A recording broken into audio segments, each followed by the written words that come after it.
A vantagem de produzir o Agenda Goethe é que a gente fica em contato com experiências reais em agricultura sustentável. No Distrito Federal, a gente conheceu 2 agricultores que têm causado um rebuliço na horticultura orgânica, aplicando os princípios da agricultura sintrópica do Ernest Goethe. Quando as pessoas vêm aqui no sítio, porque esse é um dos trabalhos que o Ernest desenvolve pelo Brasil, né, aqui é uma das salas de aula dele, agora a gente está criando um modelo de um sistema que ele pode ser adaptável para 80% das terras do Brasil. Mas o que está acontecendo? A gente ainda não divulgou isso. Isso ainda não está na boca do povo. Isso ainda não passa nas televisões. Mas a vantagem do nosso tempo é que quem busca, encontra informação. E o Agenda Goethe quer contribuir para isso, compartilhando experiências que mostrem que serviços ambientais são a consequência de uma boa agricultura. O que nos interessa é dar voz para quem tem uma boa história para contar e para mostrar.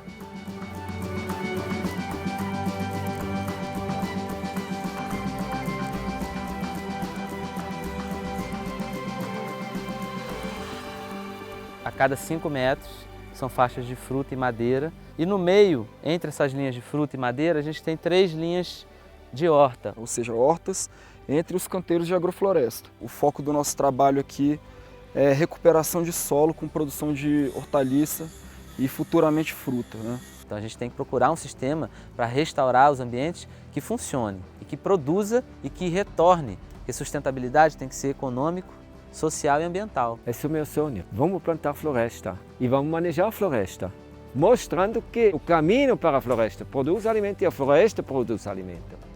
E aí quando eu conheci o Ernest, foi como se ele pegasse todos esses princípios que estavam numa nuvem, entendeu? E organizasse. É um foco, você acha um indivíduo que está fazendo o que você sempre sonhou em fazer já há 30 anos na sua frente. Já com tudo realizado, com tudo pronto e vivendo aquilo. A gente vê que o João e o Rômulo são 2 jovens que decidiram questionar o modelo de sucesso e o padrão de vida que eles queriam para eles mesmos. E dentro disso eu me encantei com esse mundo de possibilidades de fazer ecologia na prática e não só da boca para fora. O primeiro papel do Ernesto na minha vida foi esse, sem dúvida.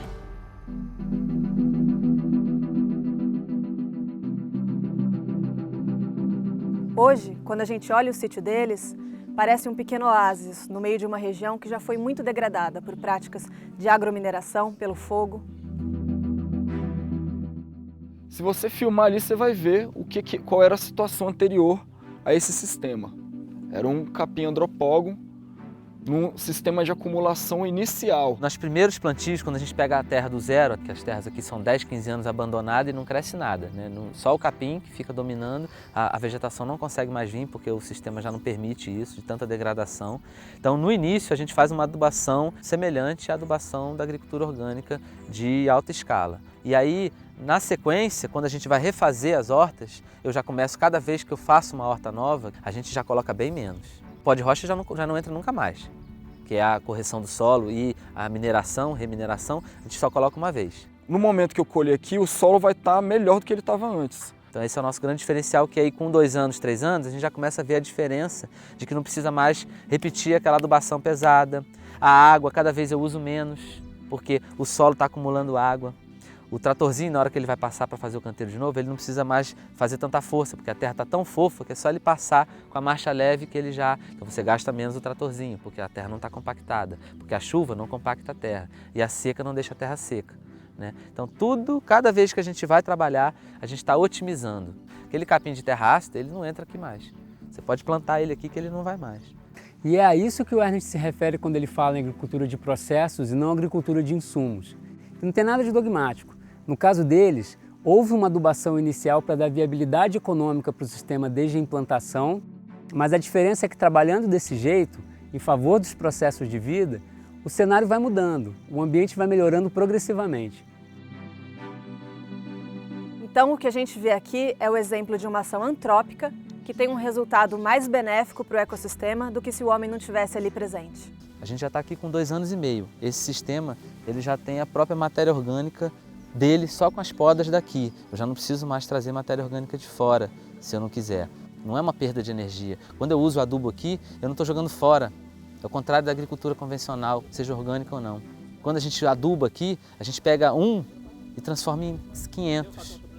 A gente não, a agrofloresta transforma. 1 em 500. Na agricultura convencional, seja orgânica ou não, a gente põe 1 e daqui a pouco tem 0,3.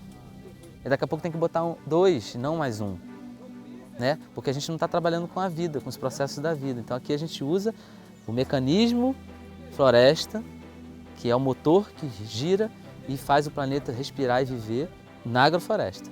E aí o fornecedor de biomassa, nesse caso, passou a ser a banana e o eucalipto, que são plantados nos canteiros. E todo o bananal e a poda e a derrubada do eucalipto que foi feito aqui, o material está todo organizado, cortado, triturado em cima e nos caminhos entre os canteiros, para que a gente consiga não criar valas e nem criar ilhas de fertilidade, para que a gente consiga criar uma terra preta só. Os ambientalistas não gostam do eucalipto, falam que ele acaba com o solo, que é isso e aquilo, mas na verdade a gente vê que esses são os que mais ajudam na recuperação do solo quando manejados da maneira correta.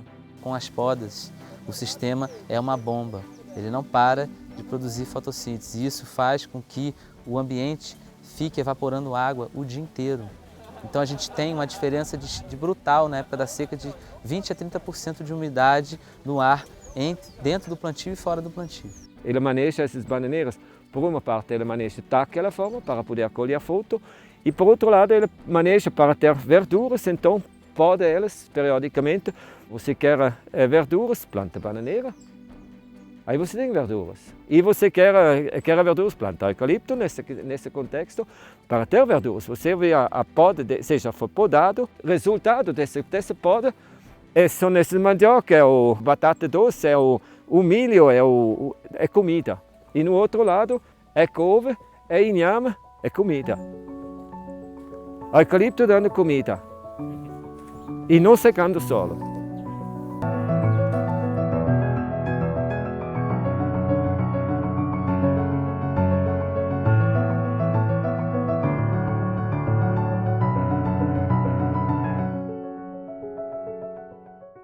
Uma grande vantagem é que essa forma de trabalhar não é um pacote fechado. Uma vez entendida a lógica do sistema, o agricultor participa como ser criativo e conduz o plantio de acordo com a sua necessidade ou a sua vocação. A gente vai colher a rúcula, vai colher o alface, vai colher o milho, depois vai colher a batata doce. E a gente depois decide, porque as bananeiras já vão ter crescido, os eucaliptos já vão ter voltado, e a gente decide se a gente vai continuar fazendo horta naquele talhão ou vai entrar já no sistema de sombra, fruta e água fresca. Por exemplo, nessas roças aqui que foram as primeiras que eu fiz, a primeira que eu colhi foi a alface. No momento que eu colhi a alface, o brócolis já estava formado. E no momento que o brócolis sai, o mandiocal já está estabelecido. Como a gente faz essa sucessão de cultivos, a gente utiliza de uma forma mais inteligente esse recurso que a gente tem, né, que é a terra. Nesse meio aqui, eu trabalhei com horta 4 vezes ou 5, refazendo a horta, né, enquanto as faixas de fruta estão crescendo. Então agora, como a gente está precisando plantar café e cacau, eu peguei essa área que já tem 2 anos e que a terra já está muito melhorada de derrubada de banana e poda de árvore, de eucalipto, o tempo todo descendo, triturando e botando no chão. Agora a gente estabeleceu cacau, café e o mamão. Então agora isso aqui você trabalha na sombra, colhendo banana, fazendo poda de árvore e colhendo fruta. A lógica do sistema é essa. E está sempre também buscando ocupar os estratos, ou seja, a mandioca que é o extrato alto, o eucalipto aqui ficou o extrato emergente, a banana está no extrato médio. Foi interessante observar que eles realmente incorporaram os conceitos do Ernest e passaram a aplicar a técnica de forma muito consciente. A sucessão vegetativa com o espaçamento e a ocupação dos andares no tempo e aí a poda. A poda das árvores, a poda das bananeiras, a poda das fruteiras. Esse trabalho da poda, de trazer o material para baixo o tempo todo, é o grande barato do trabalho do Ernesto, que eu nunca vi por aí. O que a gente precisa é adequar tanto a questão do cultivo, ou seja, agronômico, para que a gente possa realmente produzir alimento, recuperar o solo, atender a demanda do mercado e que a gente possa ser feliz. A ideia é essa. O grande barato é realmente as grandes possibilidades que tem, porque quando você entende como funciona a sucessão natural vegetativa e coloca a produção de alimento nesse formato, que é a tecnologia natural que o planeta usa, a gente entra no mecanismo, numa sincronicidade com o planeta. Então, esse é o trabalho do Ernesto. Ele entendeu como funciona a floresta e ele coloca, então, a produção de alimento para funcionar na engrenagem do planeta. Esse é o trabalho da abundância, para a gente chegar num estado de abundância, de reestruturar as terras de cultura do Brasil. Porque o Brasil é terra de cultura de ponta a ponta e a gente conseguiu em 50 anos degradar tudo. Então a gente tem condição de fazer um trabalho de em 20, 25 anos recuperar toda essa terra degradada do Brasil, produzindo alimento, 70 a 80 toneladas por hectare ano de comida.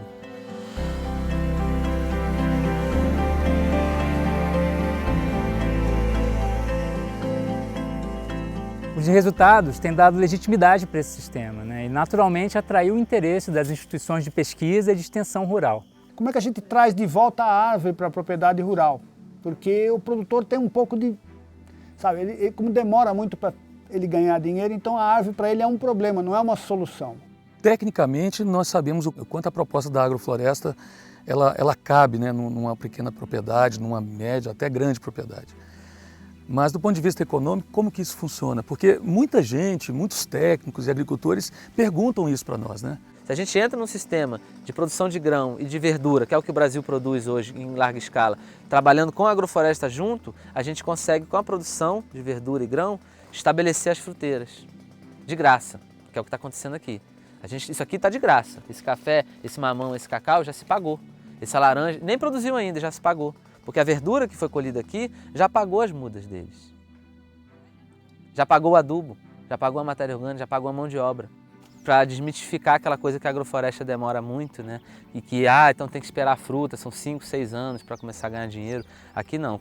Então essa oportunidade de trabalhar aqui no sítio do João está nos trazendo exatamente uma forma muito aplicada. Nós temos espécies nativas que ele usa aqui, nós temos esse consórcio de espécies anuais com espécies perenes, onde a gente vai poder calcular, então, junto com a Universidade de Brasília, nós temos um professor da Universidade de Brasília, nós temos um professor lá da Embrapa Floresta, que tem uma planilha onde ele coloca quais são as espécies que estão entrando no sistema, quando que ela entra, quando que ela sai, e aí você avalia quanto que você gastou para plantar, quanto que você está tirando para vender, para que a gente possa avaliar esse tipo de modelo de plantio que está sendo feito aqui. A gente conhece o conceito de transição na propriedade rural, mas a gente também tem um processo de transição agroecológica dentro das instituições públicas, principalmente, né? E a gente tem que ter a tranquilidade, a paciência de entender que nas universidades, com algumas exceções atuais, pessoas formadas há 10 anos atrás, não acessaram esse tipo de conhecimento, né? Não havia disciplina que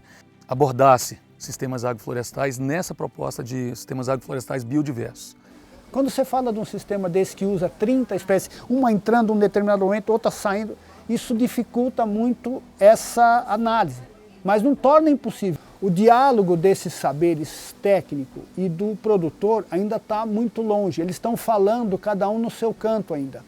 Nós queremos aproximar essas pessoas para realmente ter um diálogo, para não ficar monólogo de cada lado. De antemão, pela percepção que nós temos, a gente sabe que funciona economicamente, mas é bom ter os números na mão também. Falando em viabilidade econômica, a gente acompanhou o Rômulo em um dia de feira, que é uma das portas de escoamento da produção deles. A feira, além de recriar um espaço de convívio, é um ótimo ambiente para a gente avaliar o grau de ressonância dessas ideias, né? Para a gente ver o quanto que tem de gente por aí disposta a se responsabilizar pelas escolhas que faz na hora de comprar sua própria comida. Então a feira ela tem esse papel que para mim é fundamental, que é de aproximar as pessoas, aproximar essas duas realidades e devolver ao agricultor a importância que ele realmente tem. E você tem um alimento que você confia em quem produz, confia na forma como ele é produzido, faz muita diferença. Parte das pessoas daqui já foram meus alunos, além de apoiá-los na iniciativa, eu consumo esses produtos em casa e daí eu consumo com a certeza de que eles estão sendo produzidos dentro daquilo que a gente espera da agroecologia, com os benefícios ambientais, sociais, que são inerentes a esse tipo de produção. Gosto muito da energia que eles transmitem, que é uma energia de entusiasmo. O entusiasmo move as pessoas. Me confirma que estou no caminho certo. Trabalhar para criarmos áreas de inclusão permanente e não áreas de proteção permanente do ser humano. A AIP. E essa aqui seria um começo de uma AIP.